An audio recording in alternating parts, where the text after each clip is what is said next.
नमस्कार, स्वागत है आपका भीम न्यूज इंडिया, देश के सबसे प्रमुख और विश्वसनीय चैनल में। आप देख रहे हैं भीम न्यूज इंडिया। नमस्कार, मैं आपके साथ हूं। आइए जानते हैं आज की ताजा अपडेट्स। देश और दुनिया में क्या चल रहा है उसकी पूरी जानकारी लेकर हाजिर हैं। सबसे पहले बात करते हैं आज के मुख्य समाचार की। भीम न्यूज इंडिया देख रहे हैं आप विनय कुमार सिंगल के साथ। बाबा साहब डॉक्टर भीमराव अम्बेडकर आजकल सभी दलों की मजबूरी बन गए हैं, क्योंकि उनके विचार संविधान में समा गए हैं।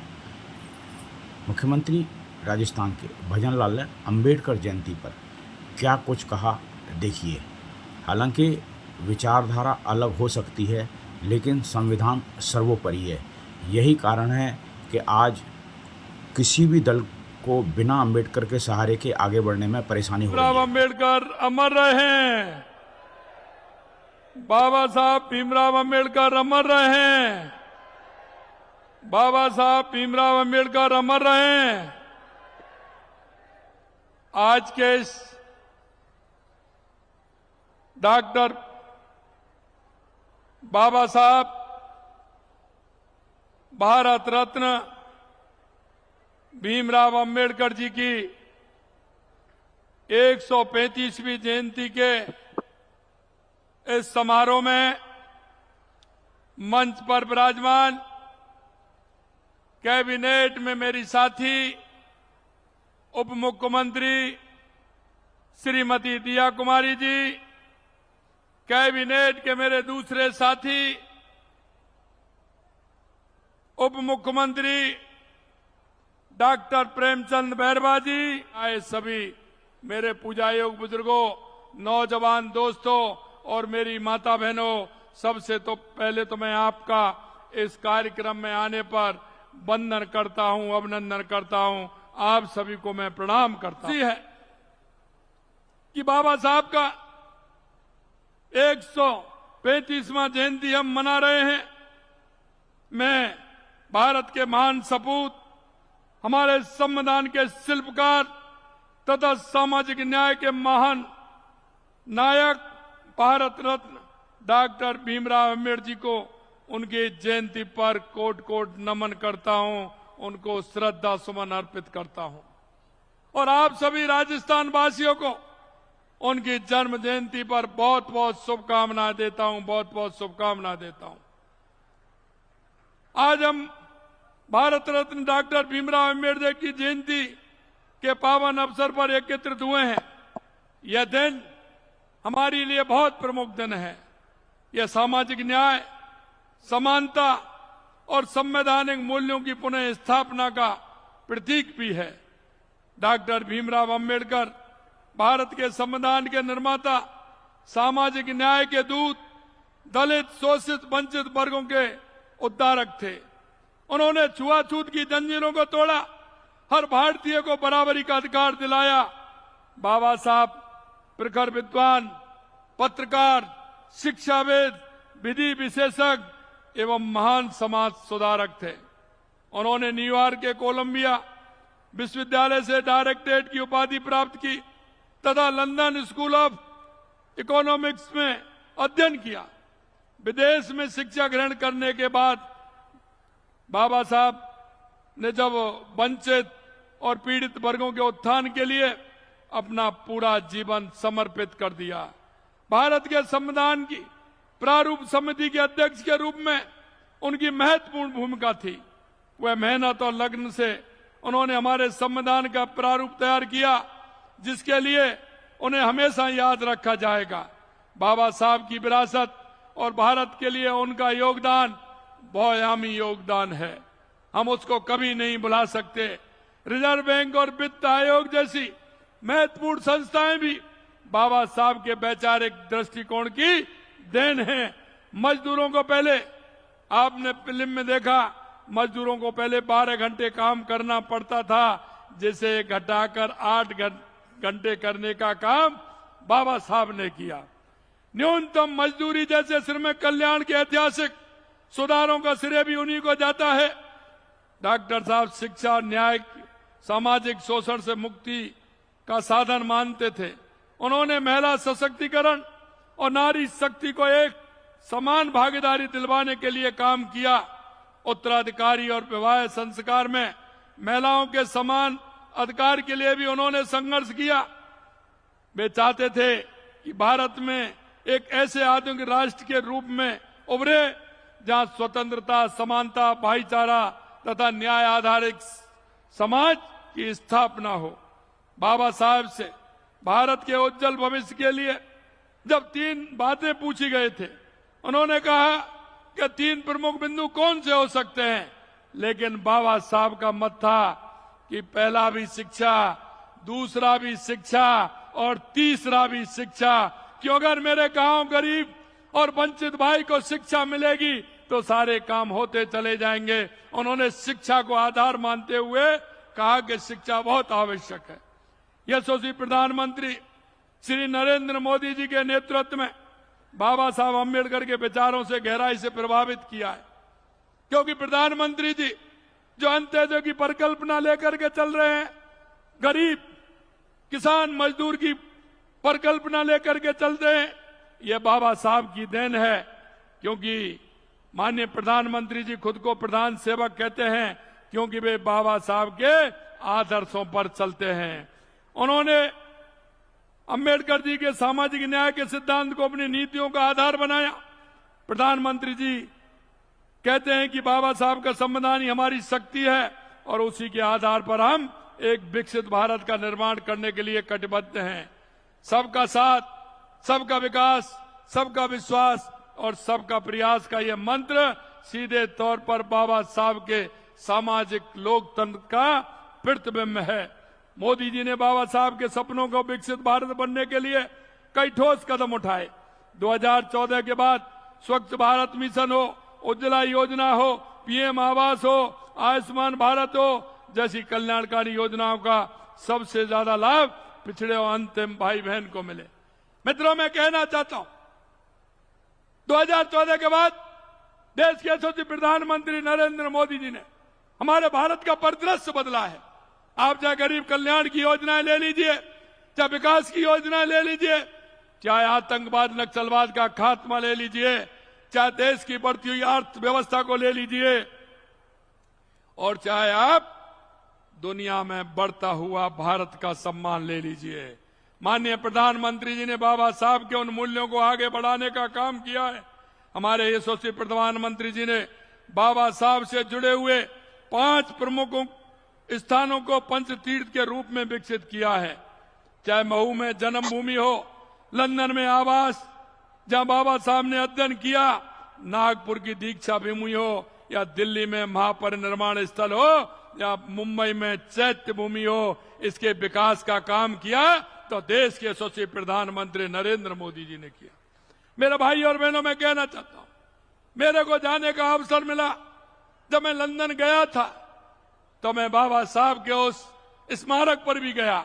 माननीय प्रधानमंत्री जी ने उसको खरीद करके वहां लंदन में बाबा साहब का स्मारक बनाया।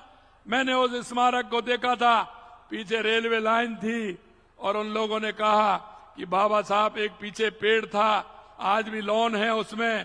लोगों ने मेरे से कहा, वहां के जो हमारे प्रमुख कार्यकर्ता हैं जो उसका काम देखते हैं, कि बाबा साहब यहां बैठ करके पढ़ा करते थे, उनकी वो किताबें, उनकी वो टेबल सुरक्षित रूप से उसमें संग्रहालय में पूरी तरह से रखी गई हैं। निश्चित रूप से जब मैंने देखा वहां, मैंने जब उनको नमन किया तो निश्चित रूप से बाबा साहब के जो सपने थे हमारे देश के यशस्वी प्रधानमंत्री नरेंद्र मोदी जी उनको पूरा करने का काम कर रहे हैं। मित्रों, इसी प्रकार प्रधानमंत्री जी ने संविधान दिवस 2026 नवंबर के अवसर पर राष्ट्रीय पर्व के रूप में मनाने का परंपरा शुरू की है। डॉक्टर अंबेडकर जी राष्ट्रीय स्मारक स्थल को भारतीय संविधान की एक खुली हुई पुस्तक के आकार में डिजाइन करवाया, ताकि नई पीढ़ी बाबा साहब के योगदान को अच्छी तरह से समझ सके। सामाजिक न्याय और समान अधिकार की सोच से प्रेरित होकर प्रधानमंत्री जी ने नारी शक्ति बंधन अधिनियम लाए हैं। इसके माध्यम से महिलाओं को संसद में एवं विधानसभा में 33% आरक्षण देकर राजनीतिक अधिकार देने का काम करने वाले हैं। मेरे भाई और बहनों, मैं एक बात और कहना चाहूंगा, जिन्होंने हमेशा कांग्रेस के लोगों ने बाबा साहब का अपमान किया, बाबा साहब को उन्होंने उसके बाद टिकट की बात आई, टिकट नहीं दिया और उनको हराने की कोशिश की और उन्होंने उनको भारत रत्न भी नहीं दिया। और उससे पहले नेहरू जी और इंदिरा जी को, परिवार को भारत रत्न देने का काम किया। अगर ये भी काम किया तो हमारी सरकार, जब 90 में हमारे समर्थन से सरकार बनी, उसमें उनको भारत रत्न देने का काम हमारी सरकार ने किया। ये भी मैं आपसे कहना चाहता हूं। लेकिन गांधी परिवार खुद को भारत रत्न देने में व्यस्त रहा, बाबा साहब को भूल गए, नेहरू जी और इंदिरा जी को मिल गया, परंतु बाबा साहब की याद नहीं आई। उनके जीवन काल में कभी भी कांग्रेस ने उन्हें उचित सम्मान नहीं दिया। वो आज बाबा साहब की बात करते हैं। उन्होंने बाबा साहब को हराने का प्रयास किया। जो बाबा साहब ने जो विचार रखे थे, उन विचारों को नहीं माना कांग्रेस ने, इसलिए उन्होंने उसे छोड़ करके निर्दलीय चुनाव लड़ा और वहां भी कांग्रेस के लोगों ने उनको हराने का काम किया। मेरे भाई और बहनों, मैं कहना चाहता हूं, उन्हें मंत्रिमंडल से मजबूरन इस्तीफा देना पड़ा। कांग्रेस ने जितनी बार भी वंचित और पिछड़ों की बात की, वे केवल दिखावे की है, वोट की राजनीति है। कभी भी उन्होंने बाबा साहब का सम्मान नहीं किया। बाबा साहब के बनाए संविधान की मर्यादा का सबसे अधिक उल्लंघन किया तो इसी कांग्रेस ने किया है। कांग्रेस देश पर थोपा गया आपातकाल भारत कभी नहीं भूल सकता। कांग्रेस द्वारा जो आपातकाल लगाया गया था, संविधान की आत्मा को उस समय कुचल दिया गया था और बाबा साहब की आत्मा को ठेस पहुंचाई। संविधान की मूल भावना को कांग्रेस ने अपने सत्ता लोभ की भेंट चढ़ा दिया। मेरे भाई और बहनों, मैं एक बात जरूर आपसे कहूंगा, लगातार हमारी केंद्र की सरकार हो या हमारी राज्य की सरकार हो, हम बाबा साहब के विचारों को लेकर के अंतिम पायदान पर खड़ा हुआ व्यक्ति, उसको कैसे आगे आ सकता है? हमारी माता बहनें कैसे आगे आ सकती हैं? हमारा गरीब मजदूर किसान का भला कैसे हो सकता है? हमारी जितनी भी कल्याणकारी योजनाएं हैं, उनको देखते हुए हमारी सरकार बना रही है। बाबा साहब की शिक्षा और दृष्टिकोण हमारी डबल इंजन सरकार की कार्य प्रणाली की बुनियाद है। हमारी सरकार का मानना है कि आखिरी पंक्ति में खड़े व्यक्ति तक विकास का उजियारा पहुंचे, उसका जीवन आसान बने। हमारे लिए वंचित और पिछड़े वर्ग का विकास राजनीतिक एजेंडा नहीं है, ये एक नैतिक जिम्मेदारी है। हम उसे पूरी ईमानदारी के साथ कर रहे हैं। आपने देखा है कि हमारी कल्याणकारी योजनाएं नीचे तक धरातल पर जा रही हैं और अभी आपने देखा जिस तरह से हमारे शिलान्यास और उद्घाटन हुए हैं, उसमें भी वही अंतिम पायदान पर खड़े व्यक्ति के लिए सुविधा देने के लिए है।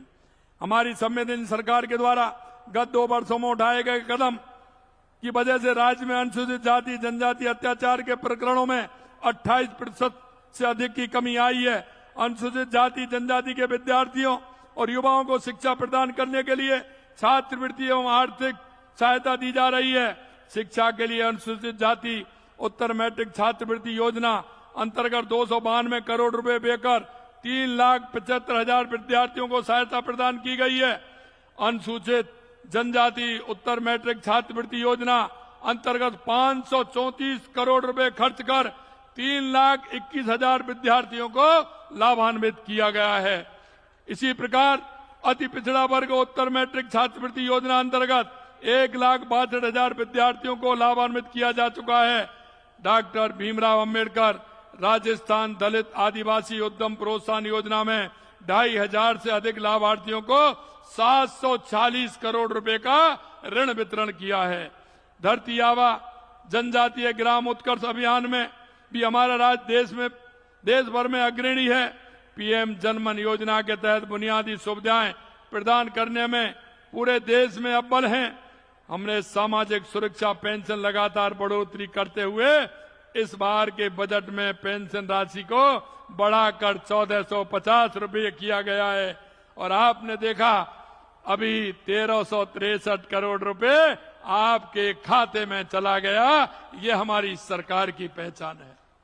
मेरे भाई और बहनों, हम कहना चाहते हैं कि हमारी सरकार जिन मूल्यों के आधार पर हम राजनीति करते हैं, हमारी डबल इंजन की सरकार जिस तरह से विकास की गति को आगे बढ़ा रही है, हमारे वंचित दलित पीड़ित अंतिम पायदान पर खड़े व्यक्ति को सहारा देकर के उसे आर्थिक मजबूत कर रही है। हमारी सरकार अभी तक 1.25 लाख से अधिक युवाओं को सरकारी नौकरी मिल चुकी, 1,35,000 प्रज्ञाधीन है और 1.25 लाख की हमने कैलेंडर जारी किया है। हम युवाओं से कहना चाहते हैं कि आप आइए और पढ़िए, मेहनत करिए, हमारी सरकार ने जो वायदा किया उसको पूरा करेंगे। इसमें बड़ी संख्या में आरक्षित वर्ग के युवाओं को भी लाभ मिल रहा है। आज अम्बेडकर जयंती के शुभ अवसर पर प्रदेश के नगरीय क्षेत्रों में अनुसूचित जाति विद्यार्थियों और युवाओं को प्रतियोगी परीक्षाओं की तैयारी हेतु 200 अम्बेडकर ई लाइब्रेरी स्थापित करने की घोषणा कर, साथ ही अनुसूचित जाति के विद्यार्थियों को विभिन्न प्रशासनिक सेवाओं हेतु प्रतियोगी परीक्षाओं तैयारी के लिए अम्बेडकर पीठ मुंडला जयपुर में अम्बेडकर आवासीय कोचिंग केंद्र की स्थापना भी की जाएगी। मैं आपसे कहना चाहता हूं मेरे भाई और बहनों, आज जब मैं आया था तो हमारे सभी सामाजिक मंत्रालय ने बहुत बड़ी मेहनत की है और आप उस प्रदर्शनी को देख करके जाना। इन्होंने पूना से, महाराष्ट्र से, मऊ से, जहां उनके ऐसे स्थान है, वहां से वो दुर्लभ चित्र जो बाबा साहब के थे उन्होंने ला करके देखा। निश्चित रूप से आप देखोगे उनकी जीवन की गाथा आपकी समझ में आएगी।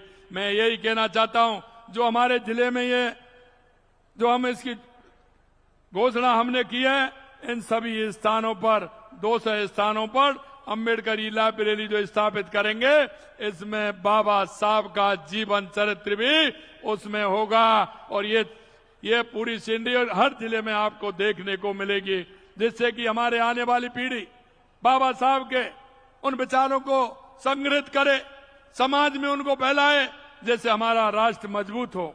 डॉक्टर अम्बेडकर जी ने ऐसे भारत का सपना देखा जिसमें समाज के सभी वर्ग सामाजिक, आर्थिक और राजनीतिक रूप से समर्थ हो, सक्षम हो, सशक्त हो। हर व्यक्ति की यह जिम्मेदारी है कि वो हम बाबा साहब के सपनों को साकार करने के लिए पूर्ण प्रयास करें। हमारी सरकार उनके आदर्शों से प्रेरणा लेते हुए इसी तरह सामाजिक न्याय और समानता के लिए कार्य करती रहेगी। मैं आपको इतना ही विश्वास दिलाता हूं कि जिस तरह से बाबा साहब के विचार, पंडित दीनदयाल उपाध्याय जी के विचार और देश के यशस्वी प्रधानमंत्री नरेंद्र मोदी जी जिस सामाजिक समरसता को लेकर के, उस गरीब कल्याण की योजनाओं को लेकर के, विकास की योजनाओं को लेकर के चल रहे हैं, हम निश्चित रूप से आपसे कहना चाहते हैं हमारी ये डबल इंजन की सरकार बाबा साहब के सपनों को पूरा करेगी। ये हम आपको विश्वास दिलाते हैं। मेरे भाई और बहनों, आप देख रहे हैं आज राजस्थान के हर जिले में कार्यक्रम हो रहा है। मैं बीसी से जुड़े हमारे सभी जिलों के उन सभी हमारे अधिकारी, हमारे सभी वो हमारी इस पीठ से जुड़े हमारे कार्यकर्ता, हमारे सभी जनप्रतिनिधि, उन सभी को भी मैं धन्यवाद देना चाहता हूं। आज जयपुर के अंदर भवानी निकेतन में इतना बड़ा कार्यक्रम आयोजित किया है। निश्चित रूप से मैं मंत्री जी को और उनकी पूरी टीम को मैं धन्यवाद देता हूं कि आज उनकी जयंती पर इस तरह